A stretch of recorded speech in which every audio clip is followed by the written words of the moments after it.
We're live. Woo! We're live. Super pumped. Got some cool stuff today. Just wait for a few people to get on here.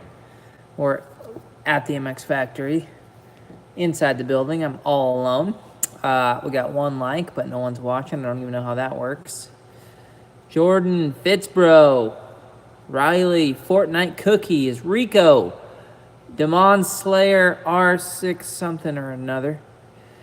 All right, you guys are coming on quick. I'm glad you guys are here. Canada, Aiden, Gabe, Scooter J. You guys remember, like this video as soon as you come on. That way we can get a bunch of people on here today. I'm pretty excited about it. Ricky Ballerano. I'm just guessing here. Just guessing. What's going on? Clone Trooper, Jeff Locks. Man, you guys come up with some real good names for your YouTubes. You know, every once in a while, I'm like, I can't even say that one out loud. You know, that's the problem. Awesome. Man, you guys are on here today. So, super psyched. I got my MX Factory beanie on. It's like 80 degrees outside, so it's totally unnecessary, but that's kind of how we roll.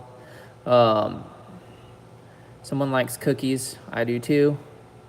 I'm just going to kind of go through here and see who's on, so make sure you comment and like it, and let me know you're here. Before we get too deep into the questions, we're going to go over, I'm going to do a little giveaway today. I have a couple things that I'd like to give away, but it doesn't come for free. Sort of free, though. Highly discounted. So what we're going to do is I need to, basically we're trying to build the MX Factory and grow it. We're trying to get to a point where we're able to travel out, come see you guys, teach some camps, make more videos, buy more camera equipment. So we're trying to build up our Patreon account. And we need some patrons. And I know there's a lot of people on here that can afford to give us a little bit of help to keep these videos going, because obviously we have we have our jobs and we've got to make a living. So what we're going to do today to drive a little traffic towards our Patreon account is I'm going to give away some stuff to some new patrons and old existing, but we only have 13. So there's not a whole lot, but we will sift through those guys too and make sure they're in on this. This is, with my poor handwriting, this is probably backwards. I don't know if you can read it. It's patreon.com/themxfactory. Okay? And what we're going to do today, for anyone that signs up for the $1 tier, I'm going to pick one of those people and I'm going to send them an MX Factory t-shirt. Okay? Free of charge. If you're in the U.S., I'll cover shipping. If you're out of the U.S., that's going to be on you. Same thing for the $5 tier. Oh, yeah, patreon.com/MXFactory. I don't think there's a "the" in there. You may want to double check that because I don't really know much. Okay? $5 tier, 100% goggles. Okay? $100 tier, we'll do a video breakdown of you riding. We'll send you a t-shirt, and then we'll get on one Skype or Zoom call that month to kind of discuss where you're at and help you along in your training. And that can be an reoccurring thing if you guys are into that. We have a few people that are doing that right now, and it seems to be working out. So anyways, that's that. If you want some free stuff, go sign up on there. Support us. We got the 100% goggles right here. They're all blinged out. Bright green, okay? Even got a pack of tear-offs. You know, because we're not always winning. I'm wearing the MX Factory shirt. So that's what would come to you for that. And we're going to continue to get cool stuff. And yeah, Melissa, only $5. Only $5. $5 goes a long ways. So anyways, we're going to continue to get stuff to give away and try to build up the Patreon account so we can continue to grow the MX Factory, because that's a big important thing for us, is to grow the YouTube channel, give more videos to you guys. As you've noticed, that we've haven't put anything out in the last month or so, just because we've been working, you know. So when we get where we're bringing in a little bit of revenue off this side, we'll be able to put some of that to the side and build more videos for you guys. So it's for everyone, yes. Thank you, Melissa. We're trying. So Bass Pro Joe, he wants a shout out. He's trying to build an awesome channel. I don't know what he's doing, but if I had to give advice to anyone building a YouTube channel, you have to build something, and you have to put out content that creates value, right, and helps people. That's what we're doing, and it seems to be working. And yeah, I would love to make a Denver-based MX factory. I'm actually coming up there next month, Nick. So if you're in town, hook up and have a coffee. Cool. So if you guys want to start spitting out some questions, I'm down to answer as many as I can keep up with. Just know that give me a second because the comments are coming through really quickly. Lucas, we look forward to having you out. Not enough people are into motocross, I feel. Yeah, that's definitely true. I like the sign behind you. Yep. That sign's pretty cool. It's metal. We had it made. So thank you. Have you guys ever seen the graffiti and stuff? Hold on, let me unplug that. We got the big MX factory up there with some graffiti in our gym. So we got some cool stuff here. If you guys ever in town, come visit. We actually had a Patreon, or a patron, I guess that's how you say it, come visit today. Really nice guy and his wife. They're having a baby, so I gave them kid advice. What is your favorite kind of music? I like country music. I wouldn't say it's my favorite, but I'm from the South, so we get down with some country music. Jacob Bailey, shout out. How many MX tracks have you raced at? Good question. Probably, I don't know, 500, 1,000? I'm not sure. I do know how to do a turn-up whip. There's a video, how to hit a big jump, okay? If you guys go check that video out, I think it's how to send a big jump that we put out. It's one of our more recent videos. I'm doing a little bit of a turn-up whip in that one. It really is depending on the jump, though. The jumps really justify how well that's done. Love it, Nick. Perfect. Bass Pro, you should get a Honda XR80. We actually have a couple of those.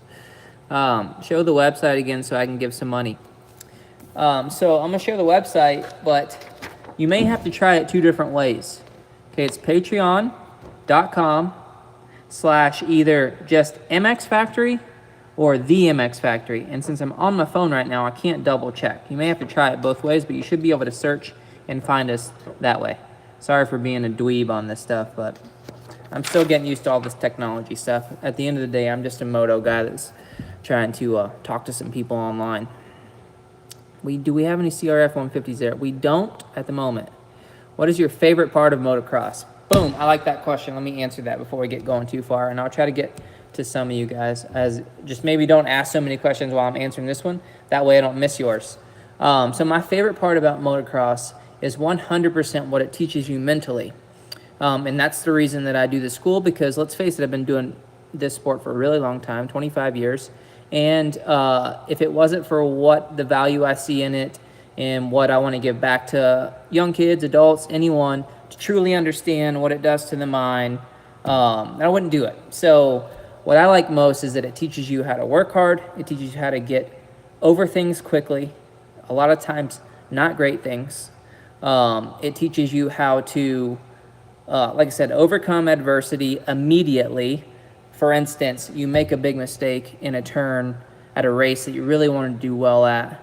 If you dwell on that mistake for more than 0.5 seconds, it's going to affect the rest of your race or your riding time if you're not racing. And you ruin your chances of doing well or having a good day of riding. So it's conditioning the brain to automatically move past things. We all know on here, even young and old, that there's going to be good days and bad days. Thanks, Mark, for becoming a $1 Patreon. Appreciate that. Or Mac Holden, sorry for mispronouncing your name.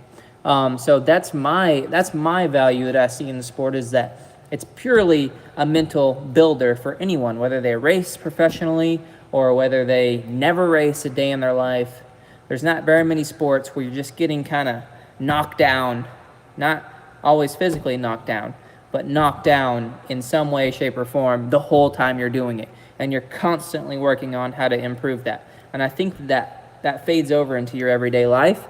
And I think that's why it's so valuable for kids to have a sport like this, to where they can truly understand, and not only understand adversity, but hold themselves accountable when they do wrong, right? Because a lot of people these days, and I'm not saying everyone, but a lot of people like to blame their problems on everyone else or everything that they can point their finger at, rather than saying, hey, it's my fault, I made the mistake, I've got to learn how to fix it.